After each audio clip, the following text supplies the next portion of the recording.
Northern Minnesota, November 1918. While every family in Rainy Lake County was stockpiling firewood by the cord and sealing their drafty frame houses with newspaper and tar paper, 16-year-old Henrik Nordstrom was building what the town council called a fabric tunnel to nowhere.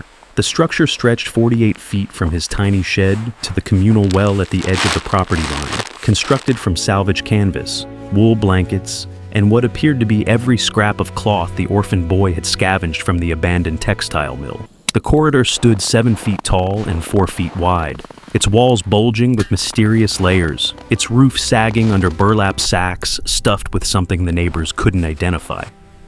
That Nordstrom boy is building himself a coffin, Mayor Edmund Richter announced at the Sunday town meeting, his voice carrying the authority of a man who had never been cold a day in his coal-heated mansion. Mark my words, when the real cold comes, they'll find him frozen in that ridiculous contraption and will have wasted good Christian charity on a fool. But Henrik had no intention of freezing. He had spent 3 years learning from his grandmother Astrid before she died of consumption that previous spring. And she had taught him that the American way of fighting winter with brute force and endless fuel was like trying to bail out a sinking ship instead of plugging the hole. The Sami people of northern Scandinavia, she had told him, while her thin hands demonstrated with scraps of reindeer hide, understood that surviving the Arctic was not about generating heat, but about trapping it, holding it, refusing to let it escape into the hungry darkness. Before we continue with Henrik's remarkable story, I want to know, where in the world are you watching this from? Drop your location in the comments below. And if you're enjoying this story of a teenage orphan who revolutionized cold weather survival with nothing but discarded fabric and ancestral wisdom, hit that like button, share this with someone who needs to hear it, and subscribe to this channel for more incredible stories of ordinary people who accomplished extraordinary things. Your support helps us bring you more amazing true stories like this one. Now, let's get back to Henrik's story. Henrik remembered the good years with perfect clarity. Before 1915, his family had lived in a modest but warm farmhouse 3 miles south of town, where his father Carl worked as a logger, and his mother Ingrid kept a vegetable garden that somehow thrived despite the short growing season. His grandmother Astrid lived with them, sleeping in the small room off the kitchen, and it was there, in the long winter evenings, that she had taught Henrik the old ways. She showed him how to layer materials, not just for thickness, but for air gaps, how different fabrics trapped warmth differently, how moisture was the enemy of insulation, and how wool alone could manage it. She told him stories of the lavu, the traditional Sami tent, and how it could be warm inside even when the outside air would freeze spit before it hit the ground. Then came the diphtheria outbreak of January 1915. His father died on the 8th, his mother on the 11th. The disease moved so quickly that Henrik barely had time to understand what was happening before he found himself standing in the frozen cemetery, watching 2 pine boxes lowered into the ground. He was 13 years old. His uncle Lars, his father's older brother, took Henrik and Astrid in with the enthusiasm of a man accepting a tax burden. Lars owned the general store in town and lived above it with his wife Dagmar, a pinch-faced woman who counted every potato and resented every bite the orphans ate. They were given a corner of the storage room, separated from the main space by a curtain, and expected to earn their keep. Henrik worked the store from dawn until dark, lifting crates, sweeping floors, making deliveries in all weather. Astrid, already weakened by age and the shock of losing her son, tried to help with mending and sewing, but her coughing grew worse through the winter of 1916. Henrik watched that winter as families came into the store, their faces gray with cold, buying load after load of firewood and coal. The Hendersons' baby died in February when they ran out of fuel during a 3-day blizzard. The Kowalskis lost their grandfather the same month. People were burning furniture, burning books, burning anything that would light, and yet their houses stayed cold because the heat poured out through walls and windows and floors almost as fast as it was generated. "Why don't they insulate better?" Henrik asked his grandmother one evening as she lay in their narrow cot, wrapped in the one thin blanket Uncle Lars had provided. "Because they think in straight lines," Astrid whispered, her breath rattling. "More heat, bigger fire, thicker walls. They never ask how to hold what they have." She reached out and touched his cheek with fingers that felt like ice. The old people knew. You don't fight the cold, you dance with it. You make a space so small and so well wrapped that even the tiniest flame becomes a sun. She died in March of 1916, and Uncle Lars buried her in the cheapest plot available, muttering about the expense the entire time.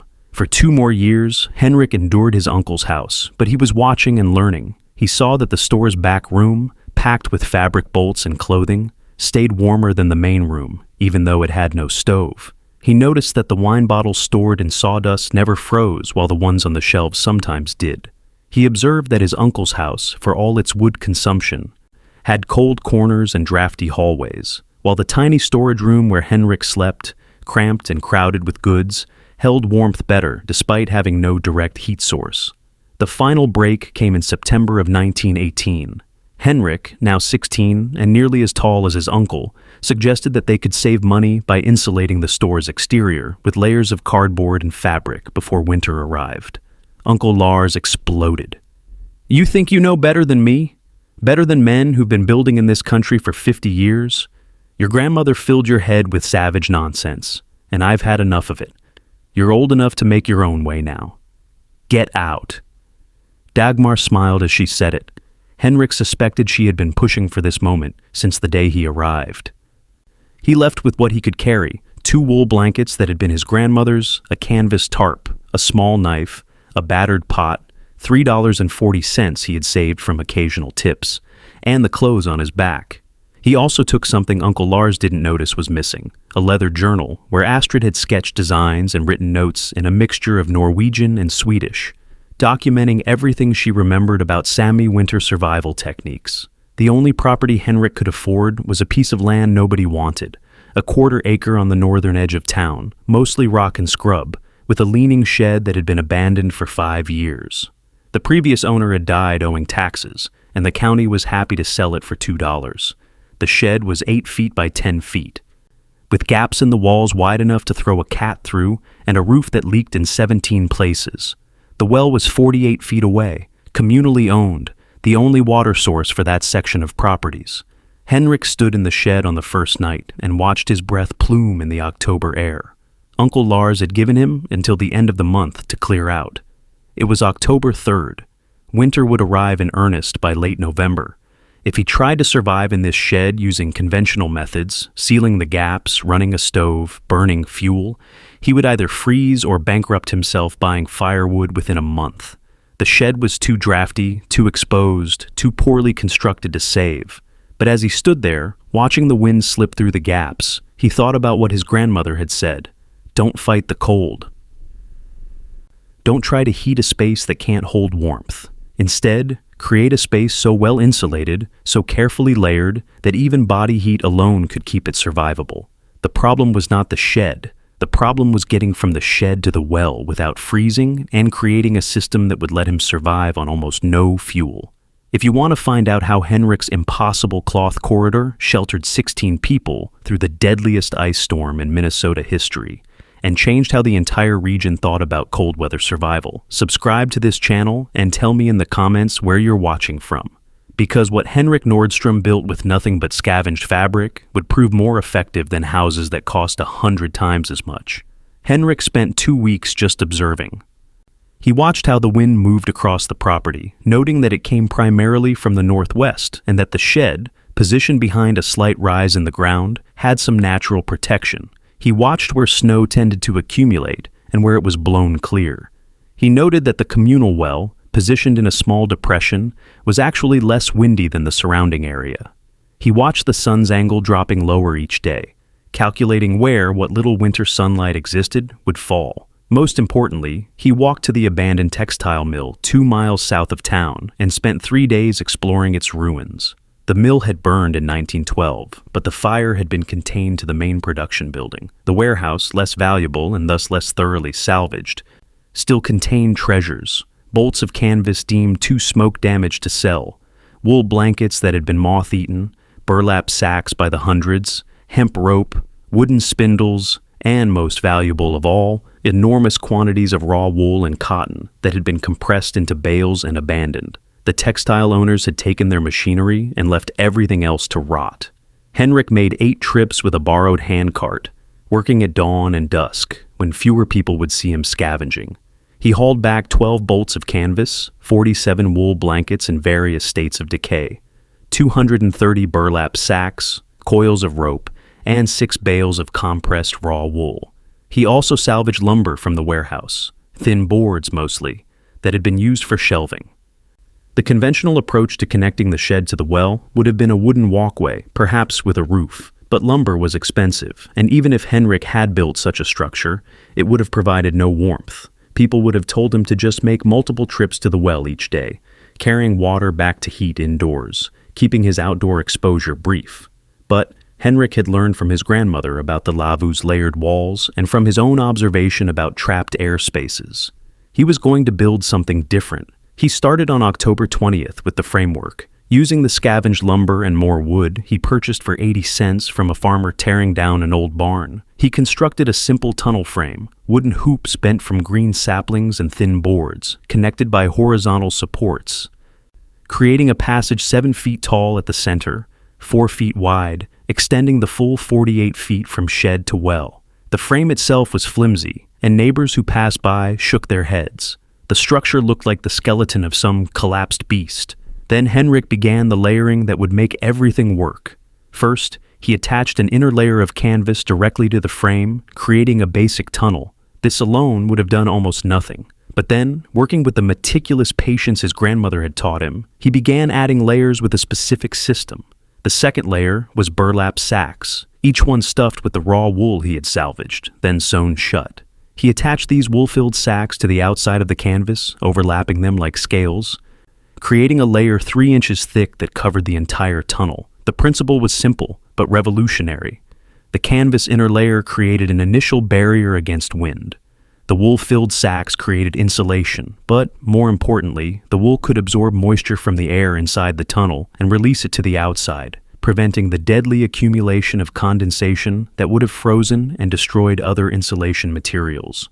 Wool maintained its insulating properties even when damp, something cotton or paper could never do. But Henrik did not stop there. Over the layer of wool-filled sacks, he added another canvas layer, sealing the wool in and creating another air gap. Then came more layers, each calculated for a specific purpose. He used the moth-eaten blankets, overlapped and sewn together, as the next layer. Then another set of burlap sacks, these filled with hay and dried leaves he gathered from the surrounding area. Then more canvas. The walls of the tunnel, by the time he finished, were 11 inches thick. The roof received even more attention, 16 inches of layered insulation, understanding that heat would rise and try to escape upward. Henrik created shingles from pieces of canvas soaked in pine pitch. He rendered himself from scrap wood, making the outer layer waterproof. By the time word spread through town about what the Nordstrom boy was building, Henrik was 3 weeks into construction and the structure was beginning to take its final form. The corridor looked bizarre, bulging and organic, like something grown rather than built, its surface a patchwork of different fabrics and materials, all in shades of gray and browns and dirty white. Mayor Richter arrived on a cold November morning, accompanied by town council members Joseph Brennan and Harold Svensson, all 3 wearing heavy coats and thick gloves. Henrik was on his knees, sewing together the final section of the roof covering. "Boy," Richter said, his voice heavy with the condescension of a man who had never been contradicted. "What in God's name are you building?" Henrik looked up from his work. "A corridor to the well, sir, for winter." Brennan laughed, a barking sound. "A corridor? You're building a fabric tunnel like some kind of prairie dog burrow." "It will keep the wind off when I need to fetch water, sir," Henrik said mildly. "Keep the wind off?" Svensson shook his head. "Boy, when the real cold comes, and it will come, always does, that thing will be a frozen death trap. You'll go in there, and the moisture from your breath will freeze into ice on those rags, and you'll be walking through a tunnel of ice.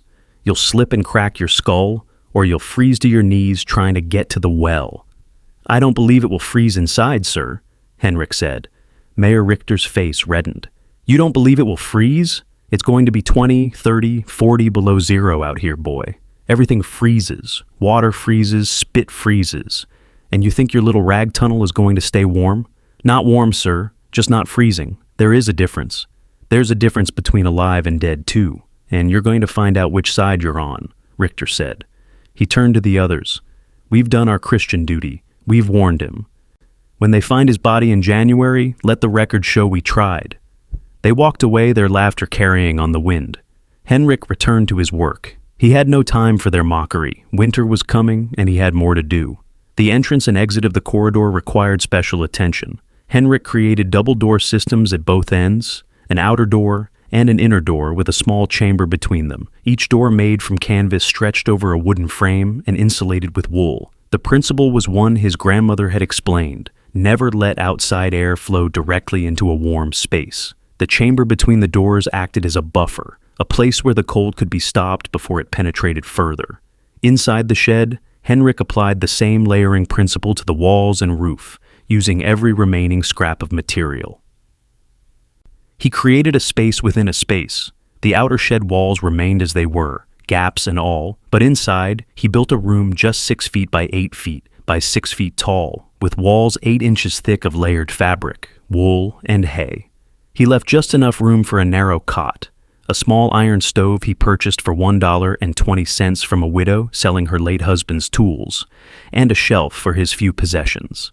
The stove was tiny, designed for heating irons, and could burn only small amounts of fuel. Most people would have considered it inadequate for winter heating, but Henrik was not trying to generate massive amounts of heat. He was trying to trap every possible bit of warmth, from the stove, from his own body, even from the single candle he burned for light. He cut a ventilation hole through all the layers, running a pipe made from rolled tin outside, understanding that he needed fresh air but making the passage as narrow and indirect as possible to minimize heat loss. He tested the seal of his inner room by lighting the stove on a cold afternoon in mid-November and measuring the temperature with a thermometer he had borrowed from the school teacher, Miss Alice Pemberton, one of the few people in town who had shown him any kindness. Outside temperature, 28 degrees Fahrenheit. Inside his insulated room, with the tiny stove burning a small amount of scrap wood, 62 degrees.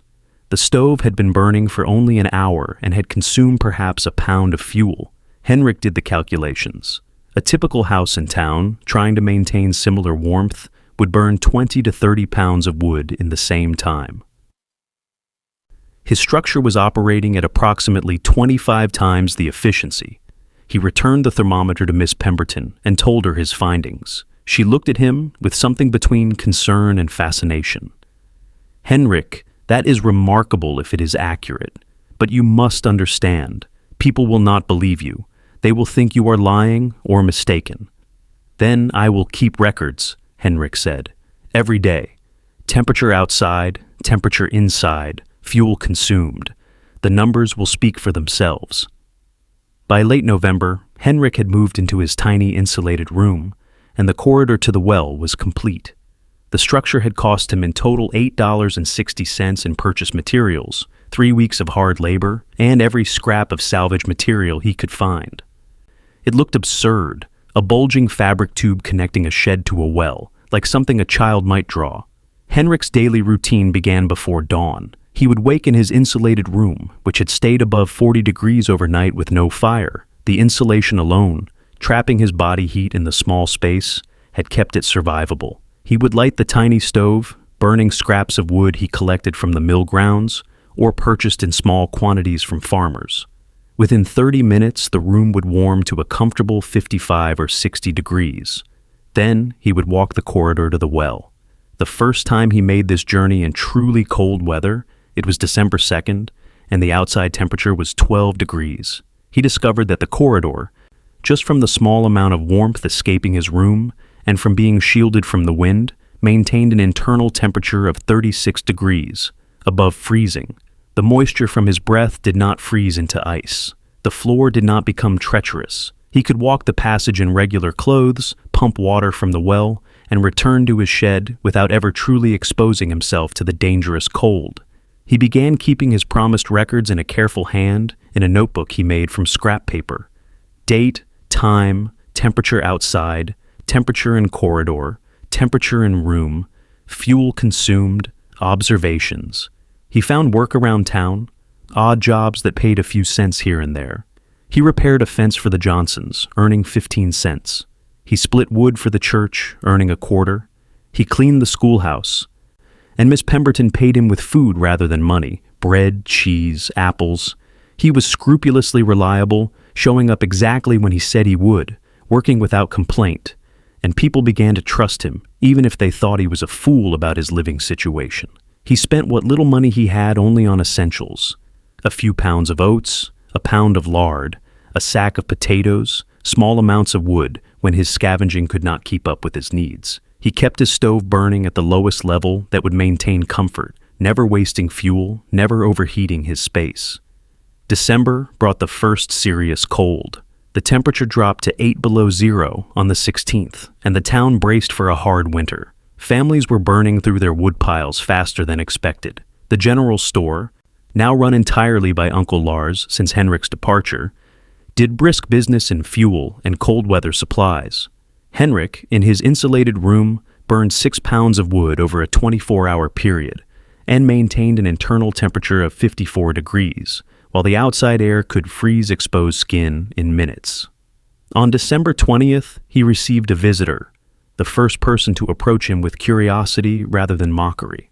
Elias Knutsen, a Norwegian immigrant who lived a quarter-mile away and worked at the lumber mill, had been watching Henrik's activities with interest. Elias was in his mid-30s, a quiet man with a reputation for thoughtfulness. He knocked on the shed's outer door, and Henrik opened it, inviting him into the buffer chamber and then into the corridor. Elias stopped as soon as he entered the passage. Henrik watched his face register surprise. "It is warm in here," Elias said, and Henrik could tell he had expected otherwise. "Not warm," Henrik corrected gently, "but not freezing. Would you like to see the room?" They walked the corridor together, and Henrik noted that Elias touched the walls, feeling the thickness, the softness of the wool batting beneath the canvas. At the well, Elias stopped again. "You pump water here, in this space?" "Yes, sir, every day." "And it does not freeze?" "The corridor stays above freezing, sir. As long as it is sealed and the wind cannot enter, the insulation holds enough warmth. Even body heat is enough to make a difference in a space this well protected." Elias followed him back to the shed and into Henrik's inner room. The space was indeed tiny, barely enough room to lie down or sit on the single chair Henrik had built from scrap wood. But the air was warm, comfortable, and the small stove glowed with a fire that looked barely alive. "What temperature is it in here?" Elias asked. Henrik checked his thermometer, hanging on the wall. 56 degrees, sir." "And outside?" "It was 14 degrees when I checked an hour ago." Elias shook his head slowly. "How much wood do you burn? In a day?" "About 6 or 7 pounds, sir, depending on how cold it gets and how often I open the doors." 6 or 7 pounds. Elias was silent for a moment. "I burn 40 pounds a day, and my house is cold. My children wear coats inside. We all sleep in one room to share warmth. And you are telling me you maintain this temperature on 6 pounds? The space is small, sir, and very well insulated. I do not try to heat the outdoors. I only heat what I need." Elias reached out and touched the wall. Henrik knew what he was feeling. The wall was not just a barrier, it radiated a gentle warmth inward. The insulation was not just stopping heat from escaping, it was holding and reflecting it back.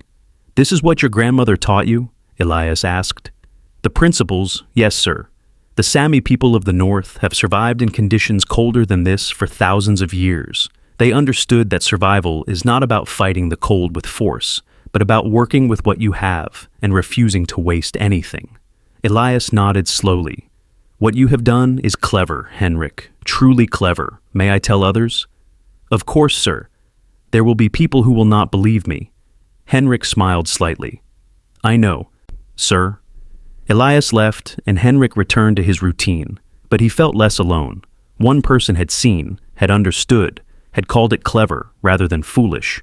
Christmas came and went. Henrik spent it alone, eating a small meal of potatoes and salt pork, reading by candlelight from one of the 3 books he owned, a collection of folk tales his grandmother had treasured. The town had a celebration at the church, but he had not been invited, and he did not intrude. He was warm, fed, and safe. That was enough. January of 1919 arrived with bitter cold. The temperature dropped below zero and stayed there for days at a time. Deaths began to be reported across the county. elderly people freezing in their homes when they ran out of fuel, children developing frostbite walking to school, men dying in the woods while cutting timber. The general store's wood supply ran short, and Uncle Lars raised prices, claiming scarcity justified the increase. Henrik continued his careful records. On January 10th, when the temperature outside reached 19 below zero, his room maintained 53 degrees on 7 pounds of wood, burned over a full day. His corridor stayed at 34 degrees, still above freezing, still safe to traverse. Then came word of the storm. On January 23rd, the weather station sent telegrams across the northern counties. A massive storm system was moving down from Canada, bringing with it winds, snow, and temperatures that forecasters predicted could drop to 40 or 50 below zero. The storm was expected to arrive on January 27th and last for 3 to 5 days. The town erupted into frantic preparation. Every family that could afford it bought out the remaining wood supplies. Those who could not afford it began burning furniture, fences, anything combustible. Mayor Richter issued a statement that everyone should remain indoors once the storm hit. That travel of any kind would be deadly. Henrik, hearing the news at the general store where he had gone to buy a small amount of kerosene for his lamp, did his own calculations. His current wood supply, carefully hoarded, would last him approximately 9 days at his current consumption rate. The storm was predicted to last up to 5 days. If the temperature dropped as low as predicted, he would need to burn slightly more fuel to maintain survivable warmth, perhaps 8 or 9 pounds per day instead of 6 or 7. But even at that rate, he would survive the storm. Uncle Lars saw him examining the wood supply and smirked. Finally realized your rag house is going to be your grave, boy? Henrik looked at him calmly. I am not concerned, Uncle. You should be. When it gets to 40 below, exposed skin freezes in under a minute. If that fabric tunnel of yours collapses under snow, if your stove goes out, if anything goes wrong, you will die before anyone can reach you. I will be careful, Uncle. Thank you for your concern. Dagmar, standing behind the counter, laughed. Concern? We are just calculating how long before we can claim your property for unpaid debts. Henrik said nothing. He purchased his kerosene and left. The storm arrived on schedule. Henrik woke on January 27th to an eerie silence that he had learned meant snow muffling the world. He opened his outer door to check and found snow already accumulating rapidly, thick flakes falling in wind that was beginning to build from a whisper to a moan. He went back inside, sealed all his doors, and stoked his stove. By afternoon, the wind was howling. The shed shuddered under gusts that sounded like freight trains. Snow piled against the walls, and Henrik could hear the fabric of his corridor snapping and straining. He lit his lamp early, as the sky had gone dark with clouds and blowing snow. The temperature outside, according to his thermometer, positioned just outside his door, was 26 below zero and dropping. Inside his insulated room, it was 54 degrees. The tiny stove glowed. Henrik ate a small meal, read for a while, and went to sleep early, listening to the storm rage. The second day was worse. Henrik checked his outside thermometer in the morning and found it reading 41 below zero. The wind had reached what he guessed was 50 or 60 miles per hour, creating whiteout conditions. He could not see more than a few feet beyond his door. Snow had drifted against his shed up to the roofline on the north side. He checked his corridor, walking its length carefully. The structure had held. Snow had piled on top of it, actually creating additional insulation. The interior of the corridor was dark but intact, and when he checked the temperature at the well end, it was 33 degrees, still above freezing. The insulation was working. In town, the storm was a catastrophe. The Anderson family ran out of wood on the second day, and John Anderson tried to reach a neighbor to borrow fuel. He made it 40 yards from his door before the cold forced him back. His face was frostbitten, and his youngest daughter developed hypothermia even inside their house as the temperature indoors dropped to 28 degrees. The Kowalski's chimney clogged with ice, forcing them to extinguish their stove and huddle together under every blanket they owned. The mayor's own house, for all its expensive construction, developed ice on the interior walls as moisture froze in the deadly cold. 2 deaths were reported on the second day. Elderly residents who simply could not maintain body heat even with fires burning. Henrik, alone in his insulated room, maintained 51 degrees, burning 8 pounds of wood. He spent the day quietly, rationing his lamp oil, eating sparingly, staying warm. The third day brought the worst of it. The temperature reached 47 below zero. Outside, nothing moved. Animals huddled in barns, their breath freezing to ice on their muzzles. Water left in buckets froze solid within minutes. Wood cracked from the cold. Metal became dangerous to touch with bare skin. Henrik's room stayed at 49 degrees. His corridor remained above freezing. His structure, built from rags and scavenged materials by a 16-year-old orphan, was outperforming every conventional house in town. On the fourth day, the temperature remained at 45 below zero, but the wind began to ease and the snow stopped falling. Drifts were piled everywhere, some reaching 15 feet high. The town was buried. It was on this fourth day that Elias Knutsen made a desperate decision. His wood had run out the previous evening. His house temperature had dropped to 18 degrees overnight. His 3 children were shivering, despite wearing every piece of clothing they owned, and huddling with their mother under piled blankets. His youngest, a daughter of 4, had gone dangerously quiet, her lips taking on a blue tinge. Elias knew about hypothermia. He knew his daughter was in trouble. The neighbors were too far away and likely in similar conditions. The general store was closed, barricaded, and even if he could reach it, Uncle Lars would demand payment Elias did not have. But there was one place that might still be warm if the structure had not collapsed under the snow and the weight of expectations. It was a quarter-mile away through deadly cold, but Elias was out of options. He wrapped himself in every layer he owned, covered his face with a scarf, put on 2 pairs of gloves, and told his wife he was going for help. She begged him not to go, but he kissed her and left before he could change his mind. The journey nearly killed him. The quarter-mile took him 23 minutes of struggling through drifts, fighting wind that still gusted viciously, feeling the cold penetrate his layers and begin to leach the warmth from his core. His face ached, then burned, then went numb. His fingers lost feeling. His breath froze on his scarf, creating a sheet of ice across his face. He fell twice, and the second time, he lay in the snow for several seconds, feeling the temptation to simply rest, knowing that rest meant death. He got up. He kept walking. And finally, through the blowing snow, he saw a shape that did not belong, the bulging organic form of Henrik's corridor. Half buried in drifts, but still standing, still intact. Elias reached the shed's outer door and pounded on it with numb fists. For a terrible moment, nothing happened, and he thought perhaps the boy had frozen after all. Perhaps the whole thing had been doomed from the start. Perhaps he had just killed himself for nothing. Then the door opened. Henrik stood there, wearing a single layer of regular clothes, looking startled but unharmed. Behind him, the interior of the corridor was dark but clearly intact. "Mr. Knutsen," Henrik said, "come inside, quickly." Elias stumbled through the door, and Henrik sealed it behind him. The buffered chamber already felt warmer than outside, perhaps 0 degrees rather than 45 below. They moved through the second door into the corridor itself, and Elias stopped, unable to help himself. It was warm. Not warm like summer, not even warm like a comfortable house, but warm enough that he could breathe without pain, warm enough that his body immediately recognized it as safe. The corridor was dim, lit only by the faint light seeping from Henrik's inner room at the far end, but it was not frozen. The floor was not ice. The walls were soft fabric, and when Elias reached out with a trembling hand to steady himself, the wall felt almost body temperature. "How?" he whispered. Henrik took his arm and guided him down the corridor. "The insulation holds every bit of warmth. Even the small amount escaping from my room is enough to keep the corridor above freezing. Let us get you to the stove." They reached the inner room, and Elias stepped inside and nearly collapsed from the overwhelming sensation of heat. The room was tiny, cramped, barely large enough for 2 men, but it was warm.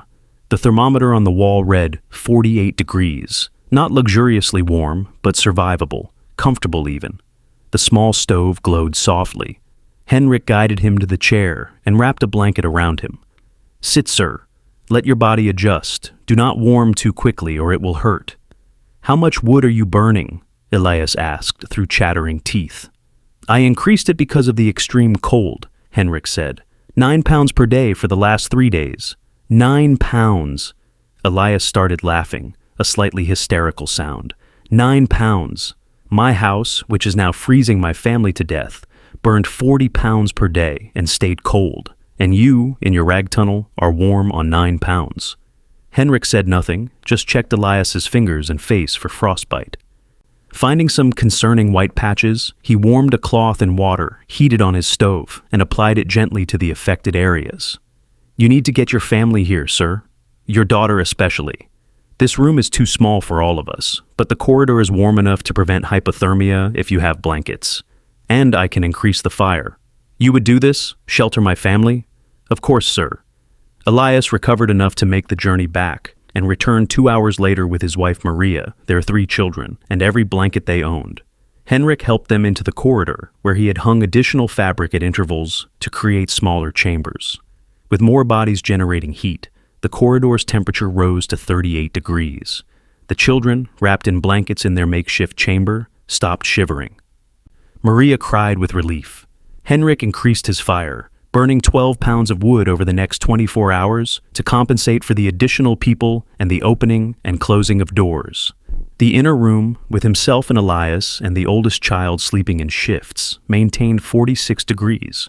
The corridor chambers, with the other family members, stayed at 37 to 40 degrees, cold, but survivable with blankets, and infinitely better than the 18 degrees in their abandoned house. Word of the Knutson's survival spread as soon as the storm began to ease on the 6th day. The temperature rose to a comparatively mild 23 below zero, and people emerged from their homes to assess damage. 3 more deaths were reported, 2 elderly residents and a middle-aged man who had tried to reach the general store for fuel and frozen on the way. People learned that Elias Knutson and his family had survived in the Nordstrom Boys' rag tunnel. The reaction was immediate disbelief, followed by grudging curiosity. On the 7th day, with the temperature at 12 below zero and the wind finally calm, Mayor Richter himself made the journey to Henrik's property.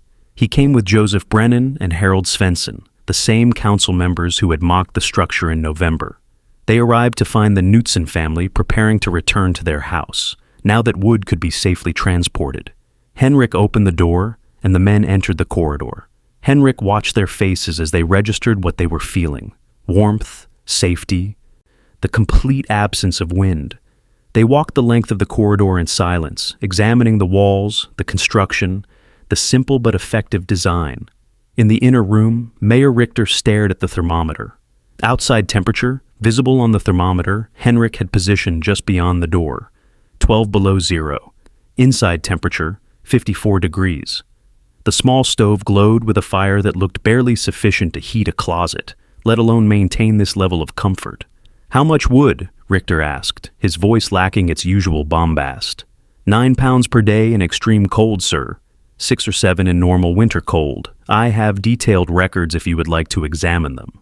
Henrik pulled out his careful journal, showing months of data, dates, temperatures inside and out, fuel consumption, observations. The numbers told a story that could not be argued with. Brennan touched the wall, then placed his palm flat against it, feeling the warmth radiating inward. The insulation holds the heat. It is not just blocking the cold, it is trapping everything inside. Yes, sir, Henrik said. The principle is one that traditional northern peoples have used for thousands of years. Multiple layers with air gaps, materials that can manage moisture, small spaces that do not waste heat. It is not complicated. It simply requires patience and understanding that more heat is not always the solution. Better containment is. Svensson shook his head slowly. We could have lost people, boy. We almost did. 3 dead, and a dozen families burned through every bit of fuel they had. John Anderson has frostbite on his face that may never fully heal. And you were sitting here warm the entire time.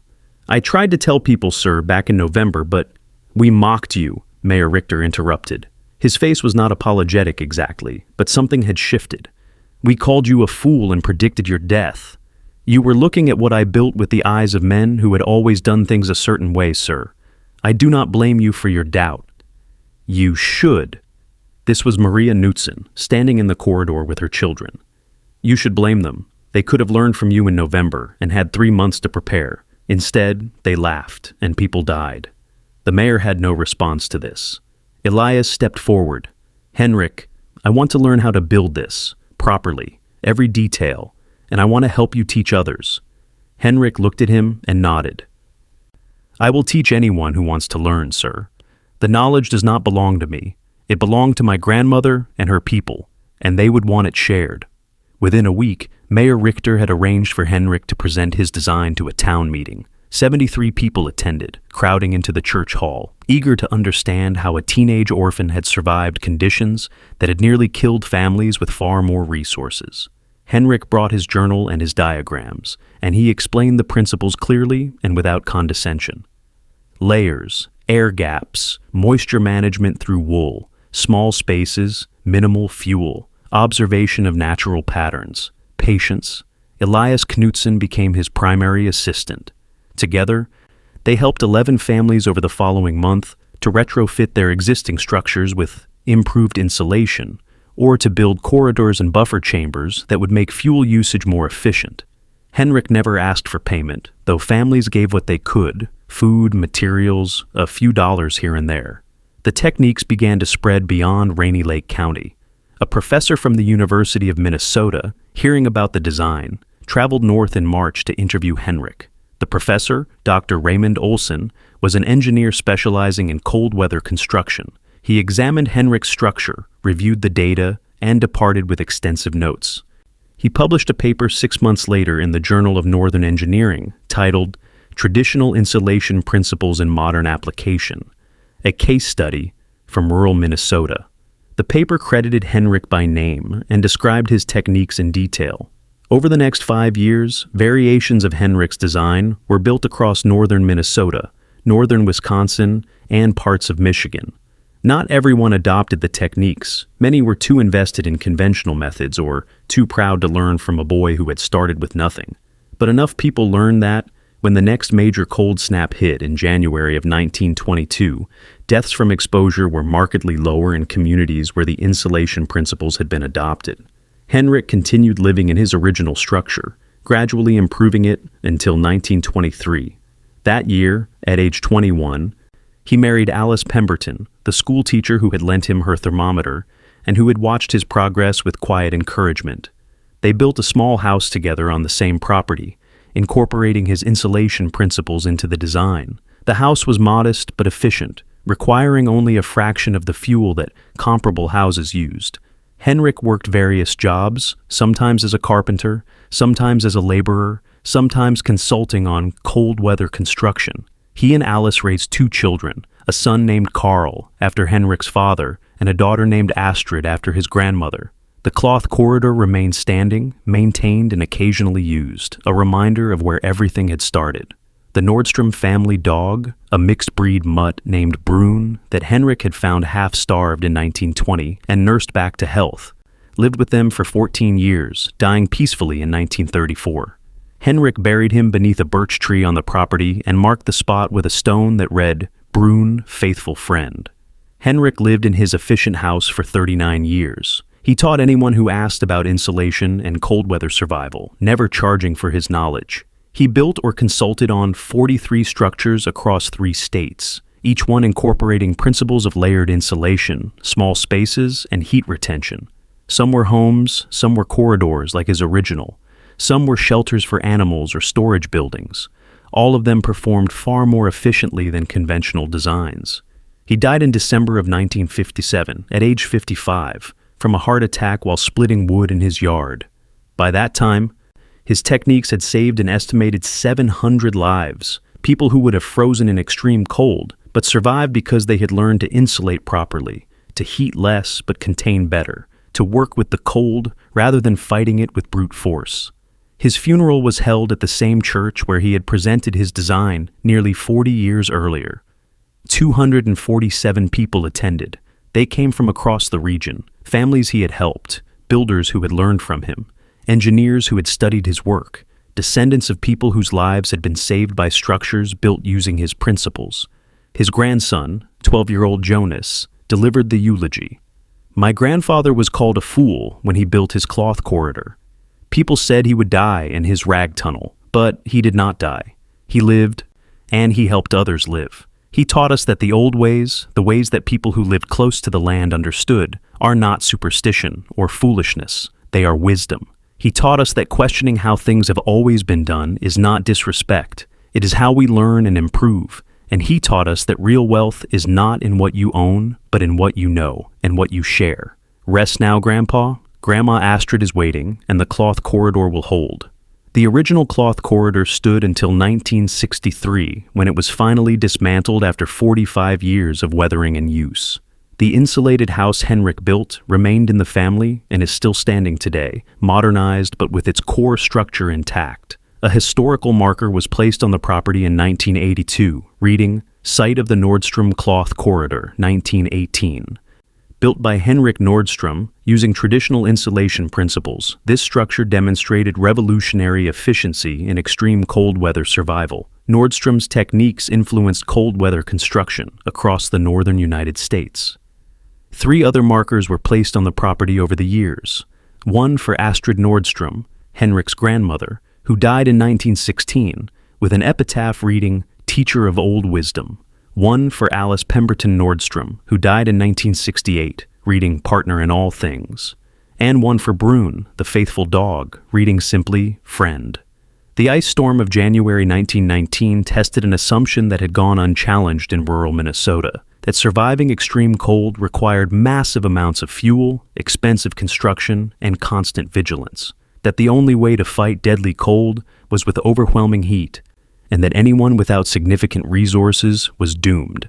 Henrik Nordstrom proved that wrong, not with theory, but with a thermometer and a careful journal, and the simple fact of his survival when people with far more money and resources were freezing in their expensive houses. The principles he used were ancient, developed by the Sami people of northern Scandinavia, the Inuit of the Arctic, and other indigenous cultures over thousands of years of observation and adaptation. The Sami lavu, with its layered walls and central fire, could maintain survivable warmth in temperatures below -40 degrees. The Inuit igloo, built from snow itself, used the insulating properties of trapped air to create spaces 30 to 40 degrees warmer than the outside air. The Mongolian jur, with its felt walls and careful positioning, sheltered nomadic peoples through extreme continental winters. These were not primitive structures. They were sophisticated solutions born from deep understanding of thermodynamics, material properties, and environmental observation. Modern science has confirmed what Henrik's grandmother knew intuitively. Materials with high thermal mass absorb heat during warm periods and release it slowly during cold periods, moderating temperature swings. Multiple thin layers with air gaps outperform single thick layers because still air is one of nature's best insulators. Wool's crimped fiber structure traps air while wicking moisture, maintaining insulation properties even when damp. Small spaces require less energy to heat because there is less volume to maintain and less surface area for heat loss. These principles appear in every building code and energy efficiency standard today, but in 1918 they were dismissed as savage nonsense. Henrik succeeded because he was willing to question whether the way things had always been done was actually the best way. He had nothing, no money, no tools, no support from his community, but he had observation, patience, and willingness to learn from traditions that the dominant culture had dismissed. He watched before building, tested his assumptions, kept careful records, and let results speak louder than reputation. What the timber companies and wealthy families built quickly and cheaply with milled lumber fell apart within decades or proved inefficient. What a 16-year-old orphan built slowly and carefully from scavenged rags lasted 45 years and spawned techniques still in use today. There is a metaphor here about extraction versus stewardship, about knowledge hoarded versus knowledge shared. The general store owners raised their prices during crisis and profited from desperation. Henrik gave his knowledge freely and asked nothing in return. The authorities mocked innovation that challenged their assumptions. Henrik simply built, tested, documented, and let the numbers prove themselves. Henrik Nordstrom never became famous, never wrote books, never sought recognition beyond his community. He simply lived, raised his family, helped his neighbors, and taught anyone who asked with genuine interest. The 43 structures he built or consulted on sheltered hundreds of families through decades of northern winters, providing warmth and safety when conventional systems failed or consumed resources that poor families could not afford. Most of those structures are gone now, replaced or demolished as communities changed and modernized. But the knowledge survives in energy codes, in natural building movements, in the quiet rediscovery of traditional techniques by each new generation of builders who realize that bigger and more expensive is not always better. So here's the question for you. What abandoned wisdom exists in your life that mainstream culture has dismissed? What traditional knowledge, what observation of natural patterns, what careful attention to what actually works, rather than what everyone says should work, might you be overlooking? What might happen if you looked at your challenges the way Henrik looked at that impossible winter, not as something to overpower with brute force, but as something to dance with through patience, observation, and respect for solutions that have worked for thousands of years? If this story resonated, if it made you think differently about survival, innovation, and the courage to question conventional wisdom, hit that like button, share it with someone who needs to hear this message, leave a comment about what spoke to you, and subscribe for more stories about ordinary people who accomplished extraordinary things through observation, patience, and the willingness to learn from those who came before. Because sometimes the best shelter is not the one built with the most money or the newest materials. Sometimes it is the one built with your own 2 hands, scavenged rags, and the wisdom of a grandmother who understood that fighting nature is exhausting, but working with nature, respecting its patterns, and refusing to waste what little you have, that is how you survive. That is how you build something that lasts. That is how an orphan boy with nothing became the man who taught an entire region how to stop freezing to death.